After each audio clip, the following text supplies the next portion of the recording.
नमस्कार बच्चों। जैसा कि आप सभी को अच्छी तरह से पता है कि हमारे स्वतंत्र भारत के प्रथम प्रधानमंत्री कौन थे? पंडित जवाहरलाल नेहरू। और इनका जन्म 1889 में हुआ था और इन्होंने आज़ादी की लड़ाई में सक्रिय भूमिका निभाई। और जब देश आज़ाद हो गया तो ये लगातार 1947 से लेकर के 1964 तक देश के प्रधानमंत्री पद पर रहे। और ये राजनेता के साथ साथ प्रसिद्ध लेखक भी थे। उनकी पुस्तकों को क्लासिक दर्जा हासिल है। और उनकी पुस्तकें कौन कौन सी हैं? एक है विश्व इतिहास की झलकियाँ, दूसरी है आत्मकथा और तीसरी है भारत की खोज। अब भारत की खोज उन्होंने अंग्रेजी में लिखी थी, जिसका नाम था डिस्कवरी ऑफ इंडिया। बाद में इसका अनुवाद हुआ और यह पुस्तक कब लिखी गई? 1944 में अप्रैल से और सितंबर माह के बीच लिखी। और कब लिखी? जब ये अहमदनगर किले की जेल में थे। और यह पुस्तक 1946 में 1946 में प्रकाशित हुई। और इस पुस्तक में इन्होंने सिंधु घाटी सभ्यता से लेकर और भारत की आज़ादी तक की संस्कृति, धर्म और कठिन अतीत अर्थात हमारा भूतकाल उसको बताया है। अब ये अपने बारे में बता रहे हैं नेहरू जी कि अहमदनगर के किले में यह मेरी 9वीं जेल यात्रा थी। हमें यहाँ 20 महीने से अधिक समय हो चुका था और जब हम यहाँ पहुँचे तो अंधियारे आकाश में झिलमिलाते दूज के चांद ने हमारा स्वागत किया। जब वो वहाँ जेल में गए तो दूज के चांद ने उनका स्वागत किया, अर्थात वो दूज के चांद में दूज के दिन जेल में गए थे। शुक्ल पक्ष शुरू हो चुका था। तब से हर बार जब नया चांद उगता है तो जैसे मुझे याद दिला जाता है कि मेरे कारावास का 1 महीना और बीत गया। अब उनके पास कोई कैलेंडर वलेंडर तो था नहीं, और जेल में थे, तो जब भी उनका चांद दिखाई देता तो उन्हें पता लग जाता कि हाँ भाई, अब मेरा 1 महीना निकल गया। चांद मेरे बंदी जीवन का स्थायी सहचर रहा। जो चांद है, चंद्रमा है, मेरे बंदी जीवन का, मेरे जेल में स्थायी मतलब हमेशा, सहचर मतलब साथ रहने वाला, मेरा हमेशा ही साथ रहा है।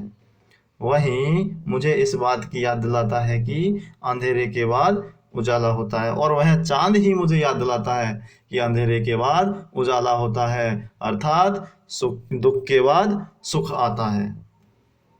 कैसे? जैसे अंधेरी रात होती है उसके बाद चंद्रमा आता है तो उजाली रात हो जाती है, तो इसी प्रकार से मनुष्य के जीवन में भी अंधकार के बाद उजाला जरूर आता है।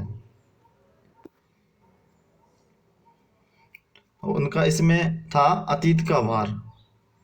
अतीत के भार में क्या था? जेल में बागबानी करना। जब उनको वहां पर जेल के अंदर डाल दिया गया तो उन्होंने बंदी जीवन बताते हुए क्या किया कि बागवानी शुरू कर दी वहीं, और रोज कड़ी धूप में फूलों की क्यारियां बनाते।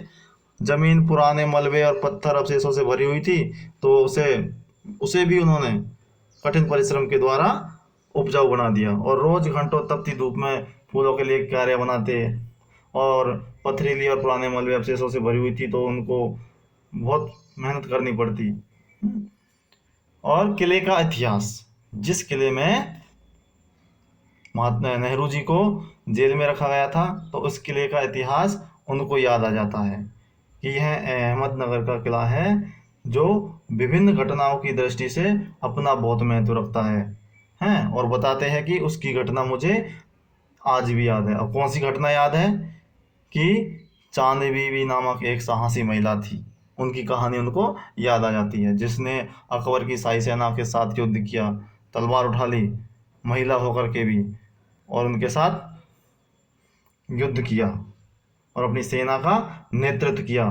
पर अंत में क्या हुआ कि उन्हीं के एक व्यक्ति द्वारा उनकी हत्या कर दी गई। जेल में कुदाल छोड़कर कलम उठाना, जब भाई वो कुदाल से काम करते थे, वहाँ खुदाई करते थे, तो कैसे उन्होंने कलम उठाई, कैसे उन्होंने लिखना शुरू किया। तो क्या हुआ कि जब किले की खुदाई चल रही थी तो अधिकारियों ने नीचे जाने से मना कर दिया। वहाँ तो खुदाई हो गई, उसके बाद उनके प्राचीन दीवारों के हिस्से और गुम्बद थे, इमारत थे, वो तो ऊपरी हिस्सों में मिले। अब उन्हें नीचे नहीं जाने दिया, उनको मंजूरी नहीं दी। तो इसलिए उन्होंने क्या किया, नेहरू जी ने कलम उठा ली और उन्होंने लिखना प्रारंभ कर दिया। और लिखने के पीछे उनके क्या तर्क थे,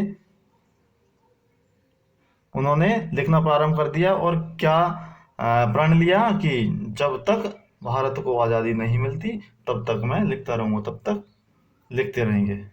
और उन्हें क्या मानना था कि भाई मैं पैगंबर की भूमिका निभाकर तो लिख नहीं सकता भविष्य के बारे में। पैगंबर की दूत की, पैगंबर होता है दूत, अर्थात भगवान के दूत की भूमिका निभाकर मैं हमारे भारत के भविष्य के बारे में तो लिख नहीं सकता, और ना ही इतिहासकार या विद्वान की तरह अच्छी शैली में लिख सकता। इतिहासकार और किसी विद्वान की तरह भी नहीं लिख सकता मैं। तो बचा क्या, अतीत, प्राचीन हमारा। तो वे कहते हैं कि आज के विचार और क्रियाकलाप तथा अतीत के विचार और क्रियाकलाप के साथ संबंध स्थापित करके उसके बारे में कुछ लिख सकता हूँ। मतलब जो हमारे पुराना समय है और आज का समय है, तो उसके बीच में संबंध स्थापित करके मैं कुछ लिख सकता हूँ। अगला है आपका अतीत का दबाव।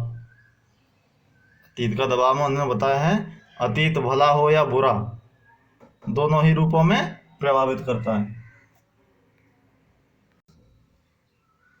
अतीत भला हो या बुरा दोनों ही रूपों में प्रभावित करता है।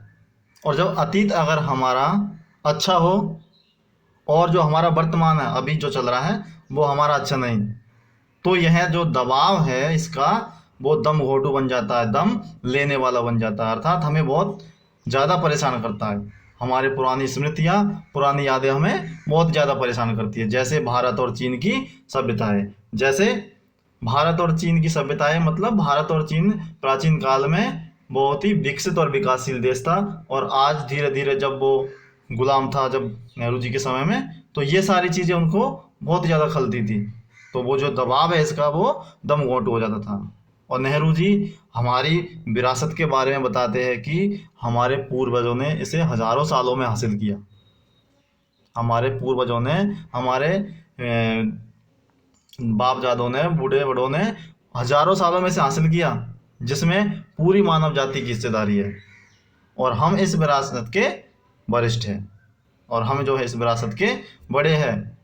और नेहरू जी कहते हैं कि हम भारतवासियों की विरासत है कि विरासत की विशेष बात है। अब हमारी जो विरासत है उसकी विशेष बात क्या है कि अपने आप को हम किसी से अलग नहीं समझते, सभी को अपना भाई जैसा समझते हैं।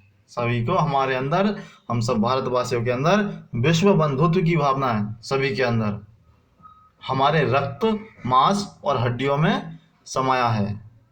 हमारी जो विरासत है वो हम सभी की रक्त, मांस और हड्डियों में समाई हुई है, विश्व बंधुत्व की भावना समाई हुई है। इसी से हमारा वर्तमान स्वरूप बना है, और यह विश्व बंधुत्व की भावना हमारी विरासत में है। और ये जो हम विश्व बंधुत्व की भावना है, यह क्या हमें विरासत में मिले है। तो वे कहते हैं कि इसी विशिष्ट विरासत के लिए वे लिखना चाहते हैं, इसी विशिष्ट विरासत के बारे में वे लिखना चाहते हैं। कौन सी विरासत, जो हमारे पूर्वजों ने हजारों सालों में तैयार की थी, जो हमारी बड़े बूढ़ों ने हजारों सालों में तैयार की थी, और जिनके हम उत्तराधिकारी है, जिनके हम क्या है, उत्तराधिकारी है। उन्होंने पराजयों की दुखद यंत्रणा का मानव ने हैरतअंगेज साहसिक कार्य करके पहले जो युगों की शुरुआत की थी वो हमें अब भी आकर्षित करती है, और हम क्या है, उसी विरासत के वारिस हैं।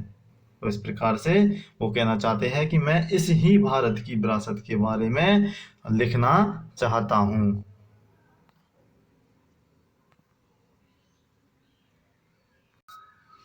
और बताते हैं कि उस पुरानी विरासत को लागू करने के उनके मन में बात घर कर गई है। वे उस पुरानी विरासत को, विश्व बंधुत्व की भावना को, हमारे विकसित देश की भावना, विचारों को अब लागू करना चाहते हैं और इसी को लिखना चाहते हैं। धन्यवाद।